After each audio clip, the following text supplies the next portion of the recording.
ओम शांति। 25 अप्रैल 2026 के ईश्वरीय मधुर महावाक्य हैं। सुनते हैं आज की मधुर मुरली। बाबा ने कहा, मीठे बच्चे, बाप दूर देश से आए हैं। तुम बच्चों के लिए नया राज्य स्थापन करने तुम अभी स्वर्ग के लायक बन रहे हो। प्रश्न है, जिन बच्चों का शिव बाबा में अटूट निश्चय है उनकी निशानी क्या होगी? उत्तर है, वह आंख बंद करके बाबा के श्रीमत पर चलते रहेंगे।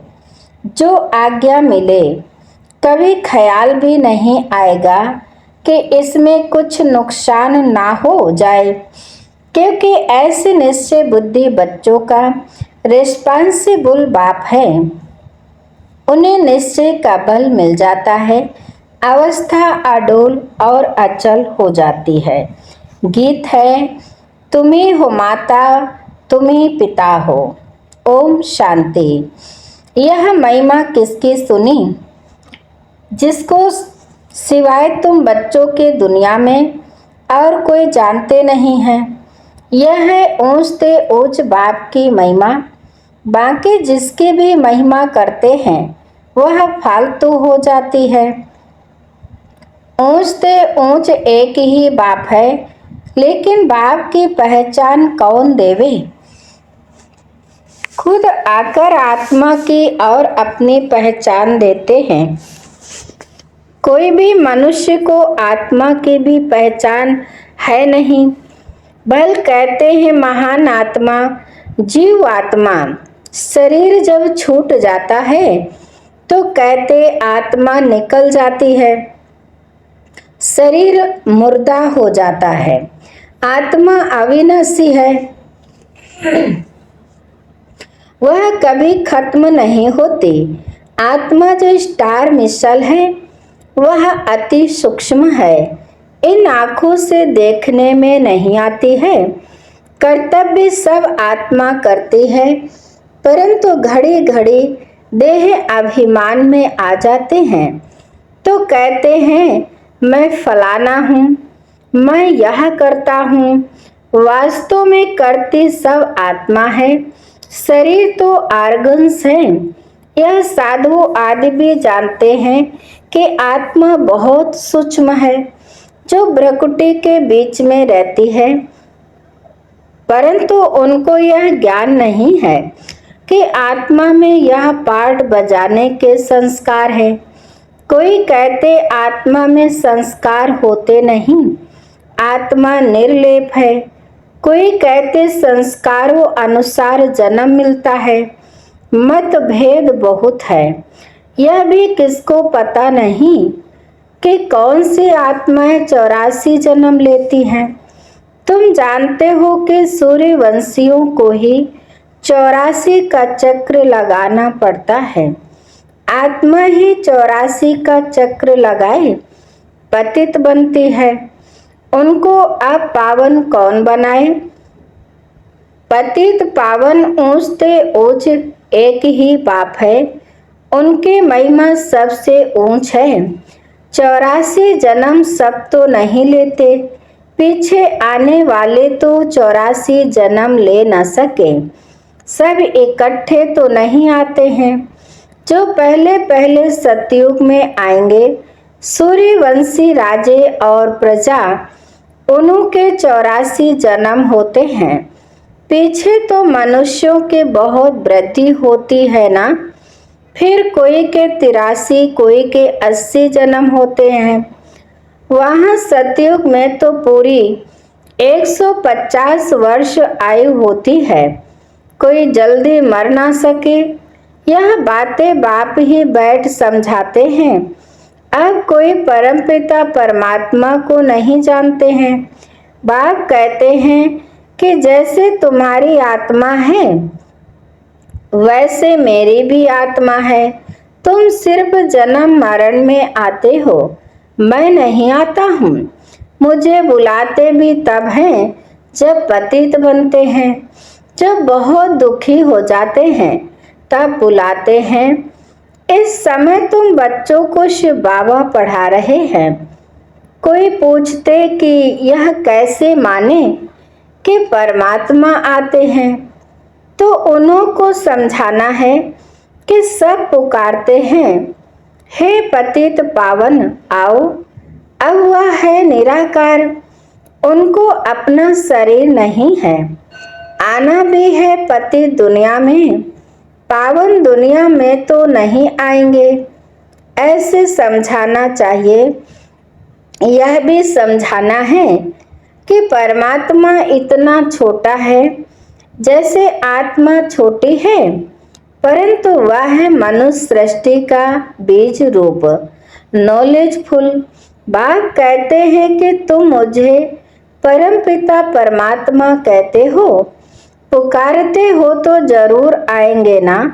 गायन भी है कि दूर देश का रहने वाला आया देश पर आए। अभी बाप द्वारा मालूम पड़ा है कि अभी हम पराए देश अर्थात रावण के देश में हैं। सतयुग त्रेता में हम ईश्वरीय देश अर्थात अपने देश में थे। फिर द्वापर से लेकर हम पराए देश पराए राज्य में आ जाते हैं, वाम मार्ग में आ जाते हैं। फिर भक्ति शुरू हो जाती है। पहले पहले शिव बाबा की भक्ति करने लग जाते हैं। वे लोग शिव का इतना बड़ा लिंग बनाते हैं, परंतु इतना बड़ा तो वह है नहीं। अभी तुमने समझा है कि आत्मा और परमात्मा में क्या फर्क है। वह नॉलेजफुल सदा पावन सुख का सागर आनंद का सागर है। यह परम आत्मा की महिमा है ना। अब बुलाते हैं कि हे पतित पावन आओ। वह है परम पिता जो कल्प कल्प आते हैं। दूर देश के रहने वाले मुसाफिर को बुलाते हैं, उनकी महिमा गाते हैं। ब्रह्मा सरस्वती को तो बुलाते नहीं हैं, पुकारते हैं निराकार परमात्मा को। आत्मा बुलाती है कि दूर देश के रहने वाले अब आओ देश पर आए, क्योंकि सब पतित बन चुके हैं। मैं भी आऊंगा तब जब रावण राज्य खत्म होना होगा। मैं आता भी हूँ संगम युगे, यह किसको भी पता नहीं है। कहते भी हैं कि वह परम आत्मा बिंदी है।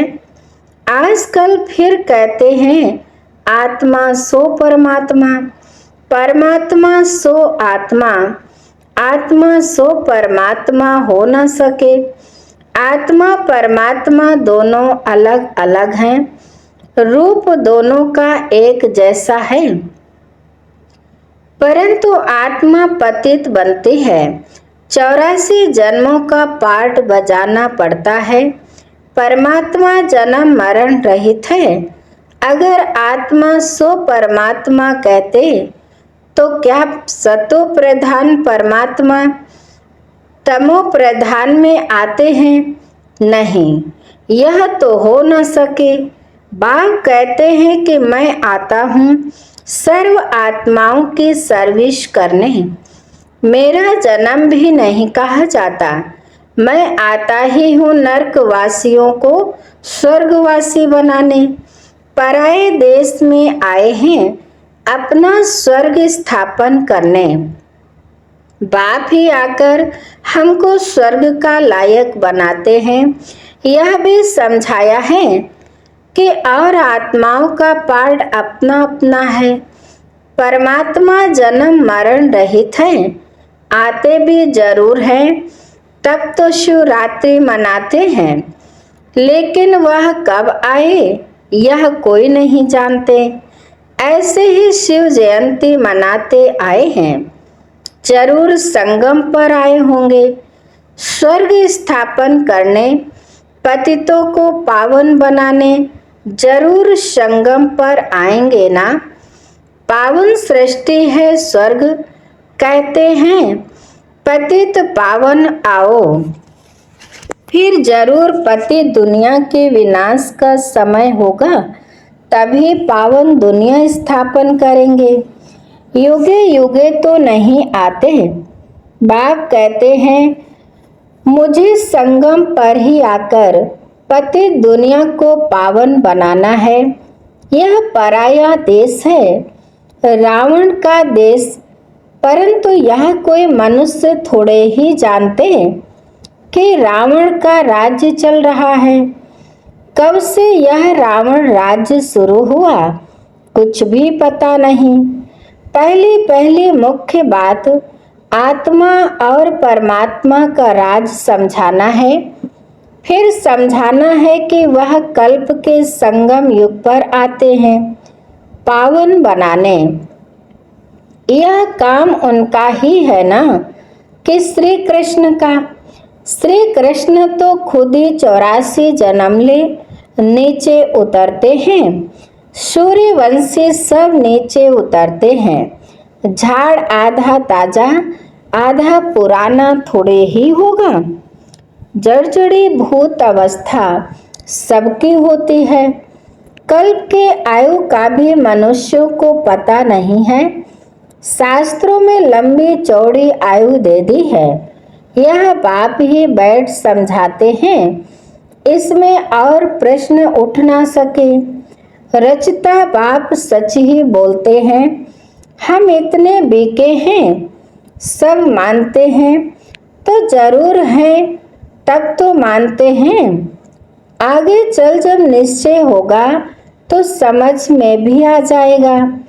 पहले पहले मनुष्यों को यह समझाना है कि परमपिता परमात्मा निराकार दूर देश से आए हैं, परंतु किस शरीर में आए, सूक्ष्म वतन में आकर क्या करेंगे। जरूर यहाँ आना पड़े। प्रजापिता ब्रह्मा भी यहाँ चाहिए। ब्रह्मा कौन है, यह भी बाप बैठ समझाते हैं। जिसमें प्रवेश किया है वह अपने जन्मों को नहीं जानते थे, तो बच्चे भी नहीं जानते थे। बच्चे भी तब बनते जब मैं एडॉप्ट करता हूँ। मैं इन साकार सहित बच्चों को समझाता हूँ कि क्या तुम अपने जन्मों को भूल गए हो। अभी सृष्टि का चक्र पूरा होता है, फिर रिपीट होगा। मैं आया हूँ पावन बनाने के लिए, राजयोग सिखाने। पावन बनने का और कोई रास्ता नहीं है। अगर यह राज मनुष्य जानते तो गंगा आदि पर स्नान करने, मेले आदि पर जाते नहीं। इन पानी की नदियों में तो सदैव स्नान करते रहते हैं। द्वापर से लेकर करते आए हैं। समझते हैं कि गंगा में डुबकी मारने से पाप नाश होंगे, परंतु कोई के भी पाप नाश नहीं होते हैं। पहले पहले तो आत्मा और परमात्मा का ही राज बताओ। आत्माएं ही परमात्मा बाप को पुकारती हैं। वह निराकार है, आत्मा भी निराकार है। इन आर्गन्स द्वारा आत्मा पुकारती है। भक्ति के बाद भगवान को आना है, यह भी ड्रामा में पार्ट है। बाप कहते हैं मुझे नई दुनिया स्थापन करने आना पड़ता है। शास्त्रों में भी है कि भगवान को संकल्प उठा तो जरूर ड्रामा प्लान अनुसार संकल्प उठा होगा। आगे इन बातों को थोड़े ही समझते थे, दिन प्रतिदिन समझते जाते हैं। बाप कहते हैं मैं तुमको नई नई गुह्यते गुह्य बातें सुनाता हूँ। सुनते सुनते समझते जाते हैं। आगे ऐसे नहीं कहते थे, कृष्ण बाबा पढ़ाते हैं। अब तो अच्छी रीति समझ गए हैं और भी समझने का बहुत पड़ा है। रोज समझाते रहते हैं कि कैसे किसको समझाना चाहिए। पहले यह निश्चय करें कि बेहद का बाप समझाते हैं तो वह जरूर सत्य बताएंगे। इसमें मूंझने की भी बात नहीं। बच्चे कोई पक्के हैं, कोई कच्चे हैं। कच्चा है तो कोई को समझा नहीं सकते हैं। यह तो स्कूल में भी नंबरवार होते हैं। बहुतों को यह संशय पड़ता है कि हम कैसे समझें कि परमपिता परमात्मा आकर पढ़ाते हैं, क्योंकि उन्हों की बुद्धि में है श्री कृष्ण ने ज्ञान सुनाया। अब पतित दुनिया में तो श्री कृष्ण आ नहीं सकता। यह उनको सिद्ध करो कि परमात्मा को ही आना पड़ता है पतित दुनिया और पतित शरीर में। बाप यह भी समझते हैं कि हर एक की अपनी अपनी बुद्धि है। कोई तो झट समझ जाते हैं, जितना हो सके समझाना है। ब्राह्मण सब एक जैसे नहीं होते हैं, परंतु देह अभिमान बच्चों में बहुत है। यह बाबा भी जानते हैं कि नंबरवार हैं। डायरेक्शन पर बच्चों को चलना पड़े। बड़ा बाबा जो कहे वह मानना चाहिए। गुरुओं आदि की तो मानते आए हो। अब बाप जो स्वर्ग में ले जाने वाला है, उनके बात तो आंख बंद कर माननी चाहिए। परंतु ऐसे निश्चय बुद्धि है नहीं। भल उसमें नुकसान हो व फायदा हो, मान लेना चाहिए। भल समझो नुकसान भी हो जाए, फिर भी बाबा कहते हैं ना, हमेशा ऐसे समझो कि शिव बाबा ही कहते हैं, ब्रह्मा के लिए मत समझो। रिस्पांसिबल शिव बाबा होगा, उनका यह रथ है, वह ठीक कर देंगे। कहेंगे कि मैं बैठा हूँ। हमेशा समझो कि शिव बाबा ही कहते हैं, यह कुछ नहीं जानते। ऐसे ही समझो। एक तरफ तो निश्चय रखना चाहिए। शिव बाबा कहते, मेरा मानते रहो तो तुम्हारा कल्याण होता रहेगा। यह ब्रह्मा भी अगर कुछ कहते हैं तो उनका भी रिस्पांसिबल मैं हूँ। तुम बच्चे फिक्र नहीं करो। शिव बाबा को याद करने से अवस्था और ही पक्की हो जाएगी। निश्चय में विकर्म भी विनाश होंगे, बल भी मिलेगा। जितना बाबा को याद करेंगे उतना बल जास्ती मिलेगा। जो श्रीमत पर चल सर्विस करते हैं वही ऊंच पद पाएंगे। बहुतों में देह अभिमान बहुत रहता है। बाबा देखो सब बच्चों से कैसे प्यार से चलता है। सबसे बात करते रहते हैं। बच्चों से पूछते हैं कि ठीक बैठे हो, कोई तकलीफ तो नहीं है। लव होता है बच्चों के लिए। बेहद के बाप को बच्चों के लिए बहुत बहुत लव है। जो जितनी श्रीमत पर सर्विस करते हैं उस अनुसार लव रहता है। सर्विस में ही फायदा है। सर्विस में हड्डियां देनी हैं। कोई भी काम करते रहेंगे तो वह फिर दिल पर भी रहते हैं कि यह बच्चा फर्स्ट क्लास है। परंतु चलते चलते किसी पर ग्रहचारी भी बैठती है। माया का सामना होता है ना। ग्रहचारी के कारण फिर ज्ञान उठा नहीं सकते। कई तो फिर कर्मणा सेवा अथक होकर करते हैं। तुम्हारा काम है सबको सुखधाम का मालिक बनाना, किसको दुख नहीं देना। ज्ञान नहीं है तो फिर बहुत दुख देते हैं। फिर कितना भी समझाओ तो समझते नहीं। पहले पहले समझाने देने हैं आत्मा और परमात्मा की। कैसे आत्मा में 84 जन्मों का पाठ भरा हुआ है, जो अविनाशी पाठ है, कभी बदलने का नहीं है। ड्रामा में नोंधा हुआ है, यह निश्चय वाला कभी हिलेगा नहीं। बहुत हिल जाते हैं, पिछाड़े में जब भंभोर को आग लगेगी तब अचल बन जाएंगे। अभी तो बहुत युक्ति से समझाना है। अच्छे अच्छे बच्चे तो सर्विस पर रहते हैं, दिल पर चढ़े रहते हैं, बहुत तीखे जाते रहते हैं, बहुत मेहनत करते हैं, उनको सर्विस का बहुत शौक रहता है। जिनमें जो गुण है वह बाबा वर्णन करते हैं। अच्छा, बाप दादा भी बच्चों से नमस्ते करते हैं। मीठे मीठे शिकिलदे बच्चों प्रति माता पिता बाप दादा का याद प्यार और गुड मॉर्निंग। रूहानी बाप की रूहानी बच्चों को नमस्ते। हम रूहानी बच्चों की रूहानी माता पिता बाप दादा को याद प्यार और नमस्ते नमस्ते नमस्ते, गुड मॉर्निंग, शुक्रिया बाप दादा।